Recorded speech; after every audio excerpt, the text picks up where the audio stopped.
இந்த கடைசி நாட்களில் குமாரன் மூலமாக நமக்கு திருவுளம் பற்றினார்.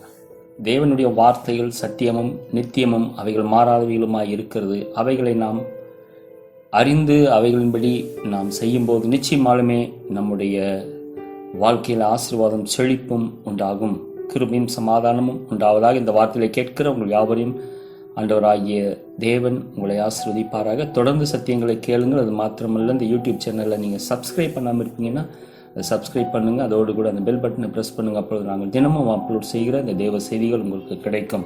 தொடர்ந்து இந்த பிரசங்கத்தை நாம் கேட்போம். இந்த செய்தியின் தலைப்பு முடிவு இல்லாத ஆண்டுகள்.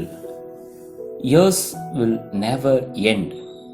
இதற்கு ஆதாரமாக எபிரேயரின் புஸ்தகம் 1வது அதிகாரம் 12வது வசனத்தை நான் வாசிக்கிறேன். ஒரு சால்வையைப் போல அவைகளை சுருட்டுவீர், அப்பொழுது மாறிப்போம். நீரோ மாறாதவராய் இருக்கிறீர், உம்முடைய ஆண்டுகள் முடிந்து போவதில்லை என்றும் சொல்லியிருக்கிறது. ஆம், நம்முடைய தேவனுடைய ஆண்டுகள் முடிந்து போவது கிடையாது.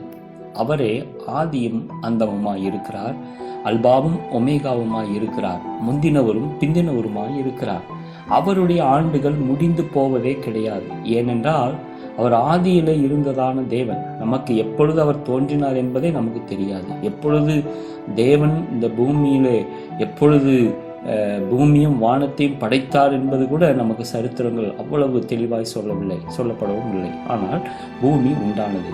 அதற்கு முன்பதாகவே ஆண்டவர் இருக்கிறார், தேவன் இருக்கிறார். ஆகவே அவருடைய ஆண்டுகள் துவக்கம் இல்லாதது, முடிவும் இல்லாதது.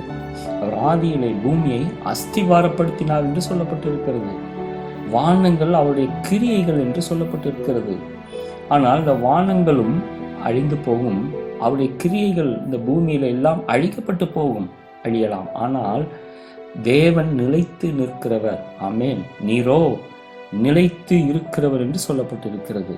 அவைகள் அழிந்து போம், நீரோ நிலைத்திருப்பீர். அவைகளெல்லாம் வஸ்திரம் போல பழமையாய் போகும் என்று சொல்லப்பட்டிருக்கிறது. ஆனால் நம்முடைய தேவனாகி கர்த்தர் என்றென்றும் நிலைத்திருக்கிறவராய் இருக்கிறார். அது மாத்திரமா, சால்வையைப் போல அவைகள் சுருட்டப்பட்டு போகுமாம். எது வானங்கள் சுருட்டப்படும், பூமியும் சுருட்டப்பட்டு போகும். ஆனால் அவரோ நிலைத்து நிற்பவர். கர்த்தாவே, நீர் ஆதியிலே பூமியை அஸ்திவாரப்படுத்தினீர். வானங்கள் உம்முடைய கரத்தின் கிரியைகளாயிருக்கிறது. அவருடைய கிரியைகள் வானம், அவருடைய கிரியை பூமி, அவருடைய கிரியை மனுஷன். பூமியில் உள்ள அனைத்தும் அவருடைய கிரியையாயிருக்கிறது. ஆகவே இவைகள் எல்லாம் கூட மாறி போகும். ஆண்டவரோ ஒரு நாளும் மாறாதவராயிருக்கிறார். அவர் நேற்றும் இன்றும் என்றும் மாறாதவராயிருக்கிறார். நீர் மாறாதவர்.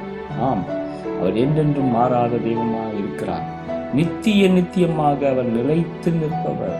எப்படிங்க? அவர் நித்தியமாக, ஒரு நாள் அல்ல, 2 நாள், ஒரு வருஷம் இல்ல, மனுஷன் மாறி போகலாம், மனுஷன் இறந்து போகலாம், மனுஷன் காணாமல் போகலாம், பூமி காணாமல் போகலாம், வானங்கள் காணாமல், நம்ம பார்க்கிற கண்களினால் பார்க்கிற எல்லாம் அவைகள் எல்லாம் மாறி போகலாம், காணாமல் போகலாம். ஆனால் நம்முடைய தேவனோ என்றென்றும் நிலைத்து நிற்கிறார். அதற்கு தான் ஆதாரமாக அந்த வசனம் சொல்லப்பட்டு இருக்கிறது.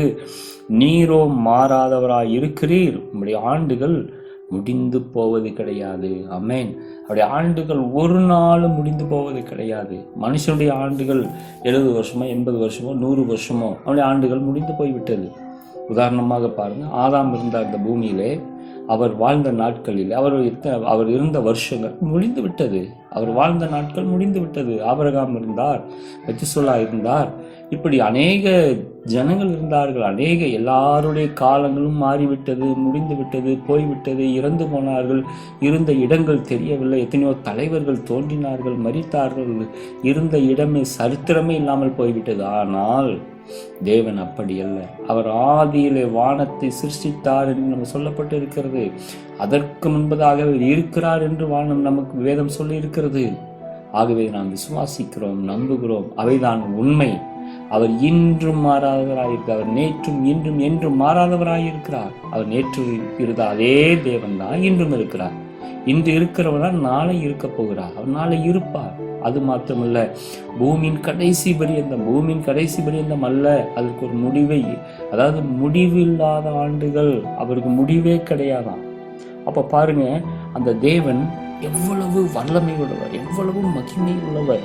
உம்முடைய ஆண்டுகள் முடிந்து போவதில்லை என்று சொல்லி இருக்கிறது. அவருடைய ஆண்டுகள் முடிவதே கிடையாதாம். எப்ப முடிவே இல்லை. அவர் முடிவே இல்லாத ஒரு ஆண்டு, முடிவே இல்லாத தேவன். ஆமென். அவர் துவக்கமும் அவரே, முடிவும் அவரே. அவரிடத்துல தான் துவக்கம் இருந்தது, அவரிடத்தில் தான் முடிவும் இருக்கிறது. அவருக்கு முடிவு கிடையாது, மனிதனுக்கு முடிவு உண்டு. ஆகவே பிரியமான தேவ ஜனமே, நாம் கேட்கிற இந்த வார்த்தைகளை நாம் சிந்தித்து நம்முடைய வாழ்க்கையில இதில் பற்றி கொள்ள வேண்டும்.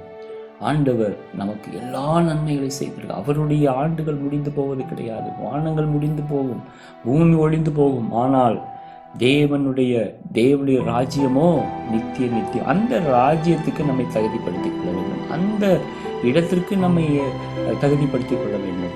ஏனென்றால் அவர் நம்முடைய தேவன். அவர் சொல்லி இருக்கிறார், நான் உங்களுக்காக ஒரு ஸ்தலத்தை ஆயத்தம் பண்ணி வைத்திருக்கிறேன் என்று சொல்லியிருக்கிறார். அவர் நம் மீது மிகுந்த கிருபை உள்ளவராயிருக்கிறார். அவருடைய கிருபை மாறாதது, அவருடைய இரக்கம் மாறாதது, அவருடைய தயவு மாறாதது. அவருடைய இடத்திலே நமக்கு ஒரு ஸ்தலத்தையும் அவர் ஆயத்தப்படுத்தி வைத்திருக்கிறார். ஆகவேதான் நித்தியமாக, எப்படிங்க நித்தியமாக அவரோடு கூட நாம் ஆளுகை செய்ய போகிறோம். ஆமென். அவரோடு கூட நாம் பாடுகள், இந்த பூமியில பாடுகளை சகித்தோமானால் அவரோடு கூட நாம் ஆளுகையும் செய்ய போகிறோம். எல்லாவற்றுக்கும் அவர் சொல்லுகிறார், இதோ சீக்கிரமாய் வருகிறேன், அவனுடைய கிரியைகளுக்கு தக்க பலனை நான் அவனுக்கு அளிக்க வருகிறேன், என்னோடு கூட வருகிறேன் என்று சொல்லப்பட்டிருக்கிறது. சீக்கிரமாய் வருகிறேன் என்று சொல்லியிருக்கிறார். அவர் எப்படி போனாரோ அப்படியே சீக்கிரமாய் வரப்போகிறார். அது மாத்திரமா, எல்லாருக்குள்ள பலன்களை அவர் கொடுக்க போகிறார்.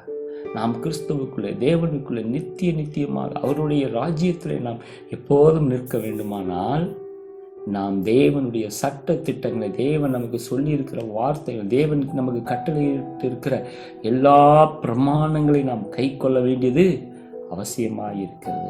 அவர் ஒரு நாளும் மாறவே மாட்டார். நான் உன்னை விட்டு விலகுவதில், உன்னை கைவிடுதல் என்று சொல்லி இருக்கிறார்.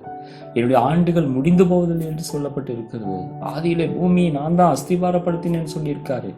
வானங்கள் சுருட்டப்பட்டு போகலாம், ஆனால் அவரோ மாறாதவர். அவர் எந்நாளும் மாறாதவர், ஒரு நாளும் மாறாதவர், ஒரு காலங்களும் அவரிடத்துல மாற்றங்களே கிடையாது. அவர் சொன்ன வார்த்தைகளை நிறைவேற்றுகிற தேவன். ஆமென். அவர் சொன்ன எல்லா வார்த்தைகளையும் அப்படியே நிறைவேற்ற, அதை தான் சொல்லப்பட்டிருக்கிறது. ஏசாயா 41:14 யாக்கோபின் சிறு பூச்சி, என்ன பூச்சியே, இஸ்ரவேலின் சிறு கூட்டமே பயப்படாதே, நான் உனக்கு துணை நிற்கிறேன் என்று கர்த்தரும் இஸ்ரவேலின் பரிசுத்தருமாகிய நம்முடைய தேவன் சொல்லுகிறார். ஆமென். அவர் பாருங்க, பயப்பட வேண்டாம்னு சொல்லியிருக்கிறார். நான் பூமியின் கடையாந்தரங்களிலிருந்து உன்னை எடுத்து அதன் எல்லைகளிலிருந்து அழைத்து வந்து, நீ என்னுடைய பிள்ளை, நான் உன்னை தெரிந்து கொண்டேன், நான் உன்னை வெறுத்து விடவில்லை என்று சொல்லியிருக்கிறார். ஆமென். நீ பயப்படாதே, நான் உன்னுடனே இருக்கிறேன், திகையாதே, நான் உன் தேவன், நான் உன்னை பலப்படுத்தி உனக்கு சகாயம் பண்ணுவேன், நீதியின் வலதுகரத்தினால் உன்னை தாங்குவேன் என்று சொல்லியிருக்கிறார்.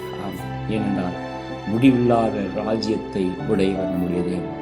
முடிவில்லாத ஒரு ராஜ்யத்தை அவர் நமக்காக வைத்திருக்கிறார். நாம் அவரோடு கூட எப்பொழுதும் தங்கி இருப்பதற்காக அவர் நமக்கு ஸ்தலத்தை ஆயத்தப்படுத்தி வைத்திருக்கிறார். ஆகவே சொல்ல, நீ பயப்படாது, நீ திகையாது, நீ கலங்காதே, நான் உனக்கு துணை நிற்கிறேன் என்று சொல்லியிருக்கிறார்.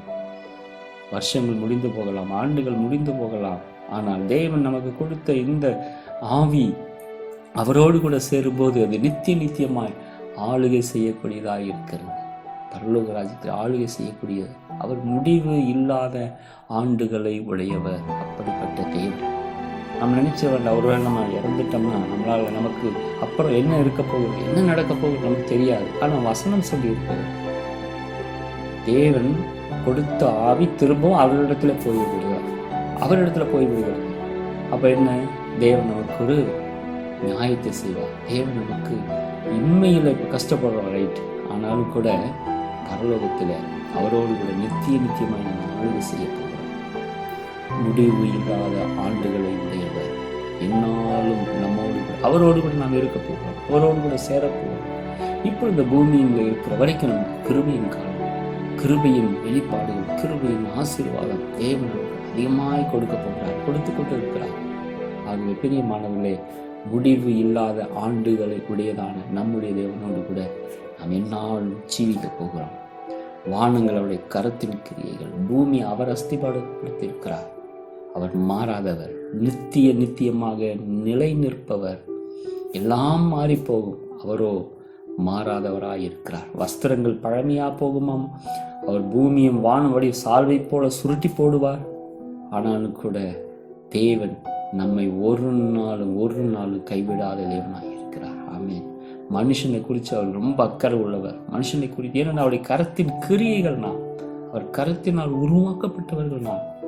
ஆகவே தேவனோடு கூட இருப்பதற்கு, தேவன் நம்மை அழைத்ததின் நோக்கத்தை இந்த பூமியில நிறைவேற்றி அவரோடு கூட நித்தியமாய் நாம் ஆளுகை செய்வோம்.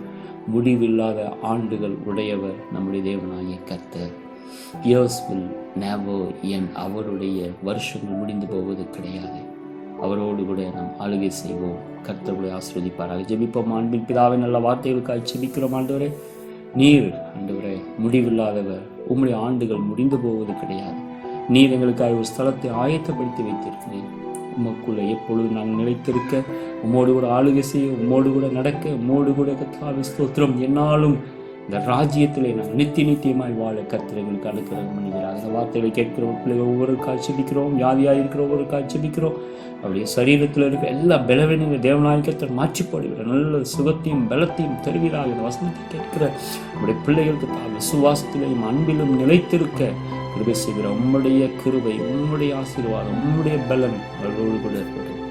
எல்லாவற்றையுமே பெரிய நாமத்தில் கேட்கிறோம் ஜீவன் நல்ல பிதாவே, ஆமென். தொடர்ந்து சத்தியத்தை கேளுங்கள், தொடர்ந்து ஊழியங்களுக்கு உதவி செய்யுங்கள், ஊழியங்களை தாங்குங்கள். அது மாத்திரமல்ல, யூடியூப் சேனல் சப்ஸ்கிரைப் பண்ணாமல் இருக்கீங்க, சப்ஸ்கிரைப் பண்ணுங்கள், லைக் பண்ணுங்கள், ஷேர் பண்ணுங்கள், கமெண்ட் பண்ணுங்கள். நீங்கள் கேட்கும் இந்த வார்த்தைகள் மற்றவர்களுக்கும் பிரயோஜனம் உண்டாகும்படி அவர்களுக்கு ஷேர் பண்ணுங்கள். கர்த்தர் உங்களை ஆசீர்வதிப்பாராக. ஆமென்.